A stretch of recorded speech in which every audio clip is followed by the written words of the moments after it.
Jones.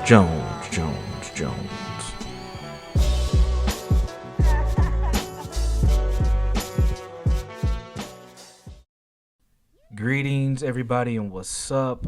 This is Brandon Jones, also known as Universal Jones in these social media and YouTube streets. I am kind of reintroducing myself. I've been on other people's platforms, but I'm back to making content. And I get a lot of requests like, who are you, where you come from, what's your story? So this is a video that I recorded a few years ago during the pandemic about who I am and a little bit of an introduction to who I am. So check it out, ask any questions, put things in the chat. So allow me to reintroduce myself. My name is Jones. Enjoy.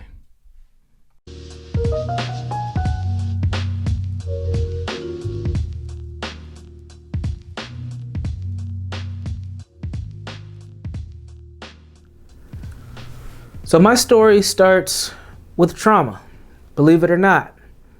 I am a product of trauma and drama, as I often say and joke with a lot of my colleagues and when I do trainings and things like that. My mom, actually, my birth story is pretty interesting. So if you've ever heard of Netflix and chill, my birth story starts with a situation like that. So my mother and my father were good friends, and back in their time, they weren't Netflixing and chilling.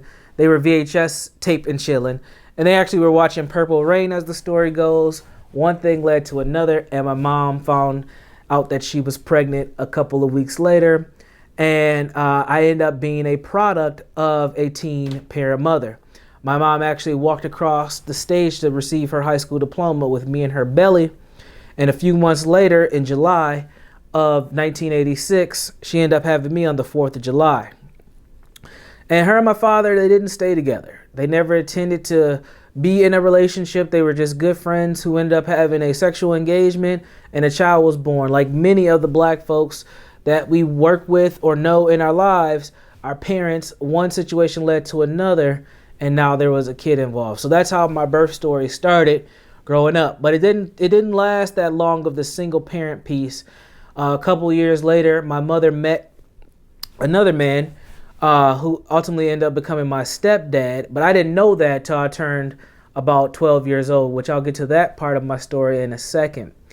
And when she met this gentleman, they had their ups and downs. And this is really where the significant part of my trauma started. I experienced a lot of domestic violence as a child, mostly onto my mother. But as I got bigger and older, the domestic violence shifted onto myself as I became a target, being the oldest male in the house as a child. And that rivalry complex started to show. But I was always a pretty studious kid. I loved to try to learn as much as possible, but I struggled to read. Couldn't read well at all for a long time. And, growing up, I had a lot of responsibilities being the oldest child of my mom, and I actually had 2 younger brothers. And, life, like I said, life was difficult. I'm a product of food stamp, WIC, and Section 8. And but I always had some privileges that I knew other kids didn't have. Even though we didn't have a lot, we found ways to have things like Sega Genesis and toys and stuff like that. So my mom did the best that she could to provide a life for us that we enjoyed. But that domestic violence piece was so heavy, it was hard to ignore. So even though we had gizmos and gadgets and toys and things like that, there was always an argument or a fight just around the corner. And it had a heavy effect on myself and my 2 younger brothers as we grew up. But one thing happened to me that was pretty significant a few weeks before my 12th birthday. I was at my grandmother's house. This was my mom's mom. And she sat me down. And she said, "Brandon, I need to tell you something." And where I come from, if grandma sits you down and she said she needs to tell you something, that's not a good thing. That means you about to get your butt whooped. And I thought I was in for a good whooping, but I knew I didn't do anything wrong. And she said, "No, I need you to listen. I need you to sit down and listen to what I'm about to tell you." And the next couple words I'm going to share with you is what she said verbatim. She said, "Michael's not your dad, and you're going to meet your dad on your birthday. He lives in North Minneapolis, and you're going to go see him on your birthday."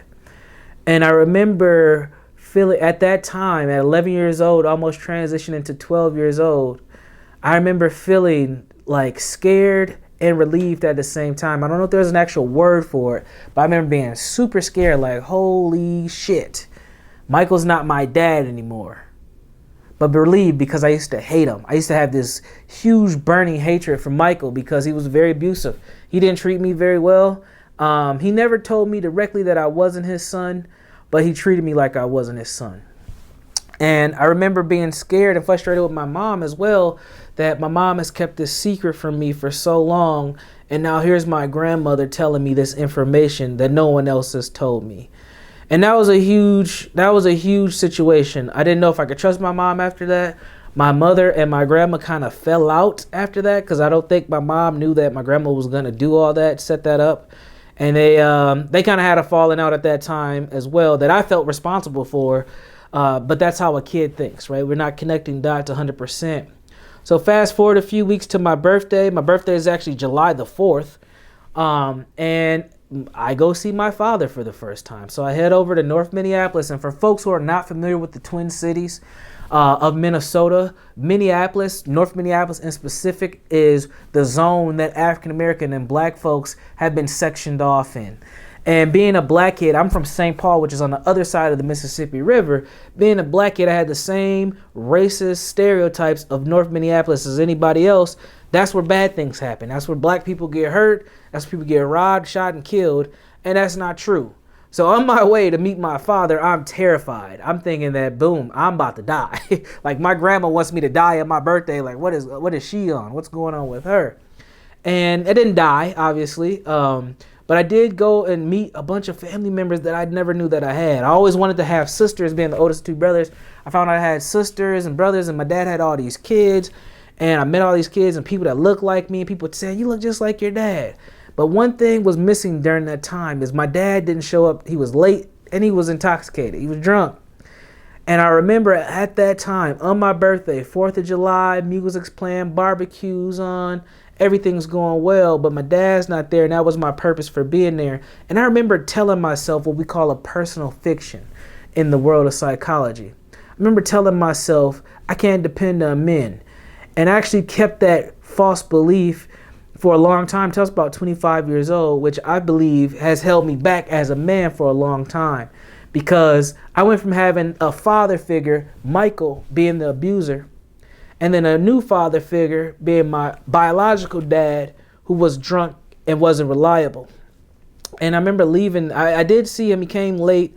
And I remember leaving just feeling so empty as a young man and just telling myself, like, F all men. I don't trust none of these dudes, especially black men. And I just kept moving forward. Shortly after that, I had asked my mother if I could live with my grandma because I was just a stressed out kid. I started eating a lot. I gained a ton of weight. I just blew up. I was a little fat, chubby kid. But I took school real serious because I also told myself, in order for me to get out of this situation, to get away from all this stress and trauma, I'm going to have to excel academically as best as I can, because that was the only thing I knew. I wasn't a tough dude. I knew I wasn't going to be able to sell drugs. I was an athlete, but I never trusted my abilities strong enough to make it to pro. So I had to figure something out. And I knew that a lot of people who were able to make it to college were able to make a life for themselves. So that was the journey that I embarked on academically. So I studied hard. I asked my mom if I could live with my grandma, and crazily enough, she said yes. So I left home for the first time when I was 13 years old, and I stayed with my grandma for 7th and 8th grade. Actually, when I was 12 years old until I was 13. I stayed with her for middle school, 7th and 8th grade. Then I was able to go back home in the 9th grade. My mother had purchased a home with her sister, a duplex, and they had space for me, so I went back home to try that out. Now, when I went back, my mom told me Michael wasn't going to be there anymore, and he wasn't. And things were fine. We were moving on with our lives. Then the holiday season rolled around, and guess who comes back? Michael. Yes, Michael comes back. And it was like things never stopped. Even though I was gone for about 2 years, things never stopped, and we picked it right back up with the domestic violence, the abuse. But what shifted at this time was I was bigger and I was older. I was in high school. I was 14 years old. And now he started to put a lot of his anger and frustration on me and treat me very distinctly different than my younger brothers. And I have 2 younger brothers. The brother right under me, his name is Michael Jr. And I always thought that was interesting. And I used to ask my mom, why did you name me Brandon and name my brother Michael? And the story that she was telling me was when she was pregnant with me, she was watching a lot of soap operas, and there was a character named Brandon that she liked on the soap operas. So then she decided to name me Brandon, which later, connecting dots together, I found out that that's not true. She decided to name me Brandon because Michael wasn't in the picture at that time. So that was always an interesting piece. But again, something that we see a lot in Black families is these secrets and things get swept under the rug. We don't share enough with our children when they decide to ask us, questions and they're curious. We tend to just suppress that curiosity and move forward with the intergenerational trauma and not being truthful. So, like I said, moved back home. Fighting and arguing continued, and there was a big fight and argument that took place that ultimately led me leaving again. And then I went to stay with my grandma, and I decided not to really look back. I went home periodically, but for the most part, I stayed with my grandmother all throughout high school. I would go back for holidays, some summer days, things like that. But it was just not a welcoming environment. I just felt ostracized from the family. And I kind of moved on, and I held that pain and that trauma and really depression, if I want to be honest about it, as a young, 14, 15, 16-year-old, Black male, not dealing with my own emotional issues and feeling isolated from my family.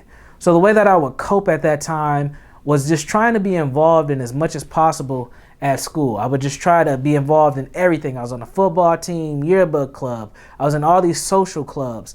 I just was in everything, and honestly, that was a great strategy for me at the time because it helped me get to that next level, which was college. And I actually made it to the University of Minnesota. And I originally went to school to be a dentist. Obviously, that didn't work out. I was pretty good at science and math in high school. And then I got onto a campus like the University of Minnesota, predominantly white campus, a big-time research university, and found out very quickly that science and math in high school is very different than science and math in college. And I got put on academic probation my first semester. I almost didn't make it. I was just happy to be there. First generation college student. I was lying, telling people I was on a football team. Life was good. Actually, I fit the mold, Black male. I was bigger. I knew a lot of the football players, so it was an easy lie for me to tell people, but I wasn't living my authentic self. I wasn't being who I truly was. And that hurt me because I got hit with this academic probation where I almost got kicked out of school.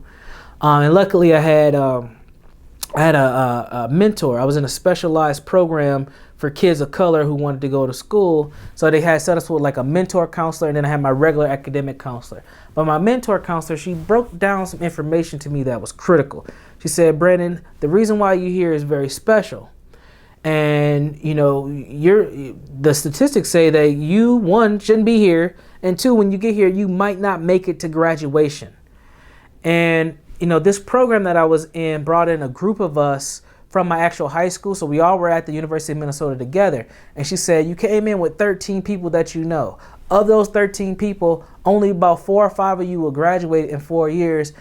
And the rest might not graduate at all. And unfortunately, my academic mentor counselor was right. Only 5 of us actually did graduate together on time. And I had made sure that I was one of those 5s. One of the ways that I was able to do that was by switching my major from pre-dentistry to sociology. And that happened when I was in class one day and I was just answering all these questions. And the class that I was taking was called People and Problems. And I think the reason why I was good in this class was because I knew a lot of people with a lot of problems. So this stuff just made sense to me. I didn't have a real concept for what sociology was. I just knew that I understood this content and this material, and I was good at it. And one day in class, I was just on fire, answering questions. And the professor stopped, and I'm in this big lecture hall. There's about 60, 70 students in this lecture hall. Professor just stops and says, whoever's studying with that kid is going to ace the next exam. And I just remember being terrified, like, wow, why did she just point me out like that? And what ended up happening was I stepped to her after class, because you don't just point out people, right? So after class, I went and talked to her, and I said, I don't appreciate you pointing me out in the middle of class like this. Can you tell me why you did that? And she said, you're really good at this, and you should think about getting a PhD in it. Now remember, I said I was a first generation college student, just happy to be on campus. I don't know a damn thing about college. And at that time, it's even embarrassing now to say, I didn't even know what a PhD was, let alone grad school. So I said, I just thanked her and I walked off, and I went and did what many people do. Unfortunately, I grew up in a time where I had this resource. I Googled what a PhD was and found out, oh, there's this thing called college after college called grad school. And that embarked the next kind of marker in my life saying, how do I get a PhD? How do I get to that level? So literally, I end my conversation with my professor. I walked to my academic counselor and changed my major from pre-dentistry to sociology. I didn't think about it, didn't talk to anybody. I just knew that was a natural fit for me. Now, I think about it today and I say, hey, they're probably not the best financial idea because dentists make tons of money. But it was something where my passion and my ideals and vision for my future started to be formed at that level, that college level, and I didn't look back since. And I went hard. I went super hard into the books. I got involved in internships, and I was trying to figure out this thing. And I actually read the autobiography of MACMH around this time as well. And the only thing I could think of is, how do I help my people? With this book knowledge and this opportunity that I've been granted, how do I help my people get better? How do I help my people get better with this stuff I'm understanding about gender, race, class, sexuality? How do I help Black folks improve and evolve given this information that I have? And, I graduated in 4 years and I thought about getting that PhD. I actually applied to several programs, but once again, I didn't have a mentor. I didn't have anyone helping me. I'm just doing this thing on my own, Googling things, doing it on my own, Googling things, doing it on my own. And I applied to some research institutions that were way above where I was at as far as my GRE test scores. My grades were there. I had really good letters of recommendation. My essays were probably really bad. I should go back and read those things. I'm a much better writer now than I was at that time. And I'm pretty sure those essays had all type of grammatical issues and they were probably really bad. And whoever was reviewing those things for grad school was probably laughing at me. And I just wasn't ready at that time. But fortunately, one of the things I did learn is if you apply to PhD programs, you should apply to some other programs like master's programs as a backup just in case you don't get in. And if you have a master's, it might help you transition into another PhD program. So I only applied to one master's program, and fortunately, I got into that program. I got put on a bunch of PhD program wait list. I think I applied to 10 schools. Yeah, I applied to 10 schools. I got put on 6 wait list. Didn't get into any of those 6. And the one master's program I applied to, I got into, which was a local school called Metro State University, where I studied something called community psychology, which is just a form of social psychology, where you study the health, mental health, and we study the mental health of groups and how society and environments impact people's mental health. And I went through that program, and about halfway through that program, I came to the realization that I wanted to work in the mental health field. And then I learned that if you wanted to make any money in mental health, you had to have something called a mental health professional license. So you had to be licensed to make any money. And about halfway through my first master's program, I said, I got to go back to grad school again to get one of these licenses. So I literally finished my first master's and went right into my second master's program like a month or 2 later, and started my second master's degree, which is in psychotherapy, from a private psychotherapy school called Adler, at the Adler School of Psychology, or Adler Graduate School, and got a second master's degree in psychotherapy. And I've been doing psychotherapy since 2013.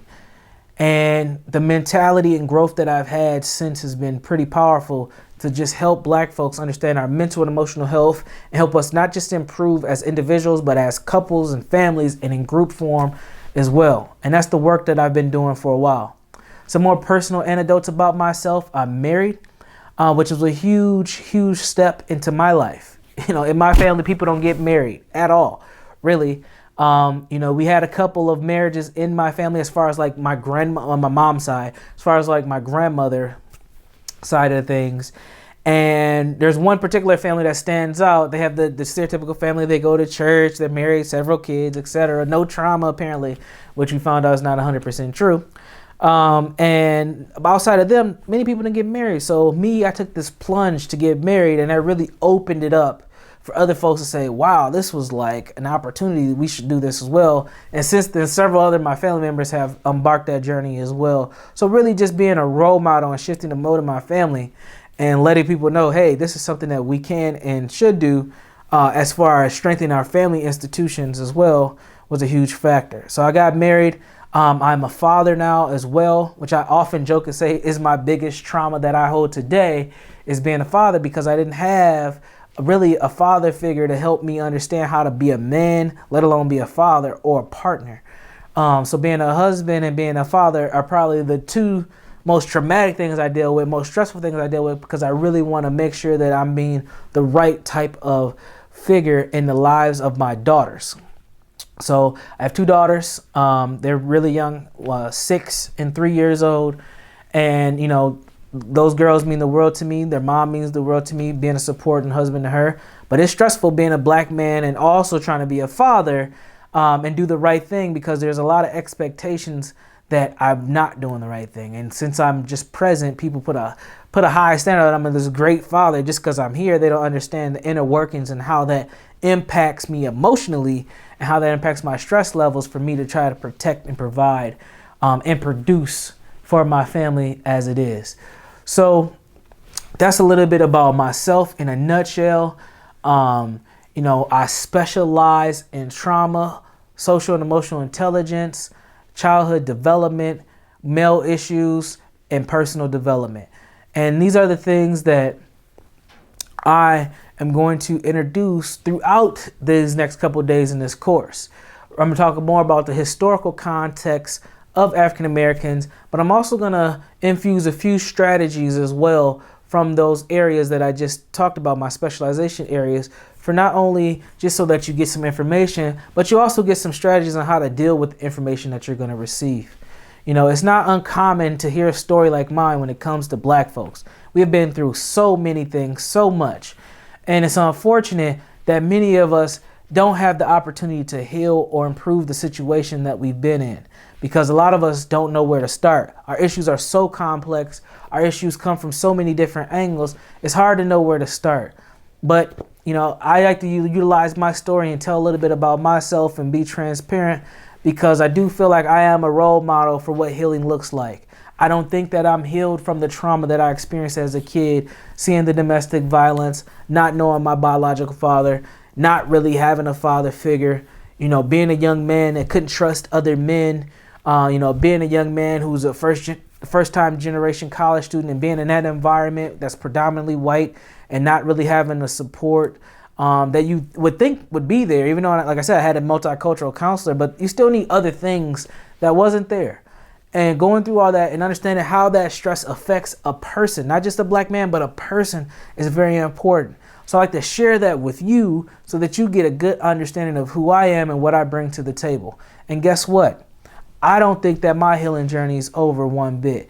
You know, one of the things that I get really frustrated with in this work when we talk about healing and trauma is people always talk about, you need to heal the trauma, you need to heal the trauma like it's a destination.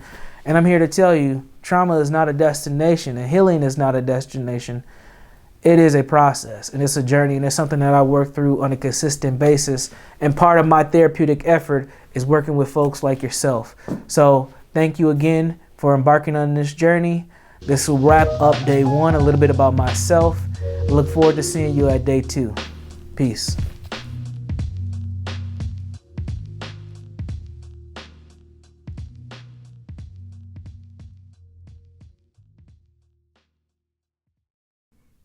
Believe it or not, a lot hasn't changed since that video, outside of the fact that I'm no longer married, and I have an additional child. As you can probably see the family photo in the background there was 2 girls. I got 3 now, all from the same woman. But, you know, life happens, good co-parenting dynamic, but we keep it pushing. But yeah, thank you for checking out the video. Now you know a little bit about who I am. Definitely check out some of my content. Always swing back, ask questions, connect. And yeah, let's get into it. Thank you for tuning in. Peace.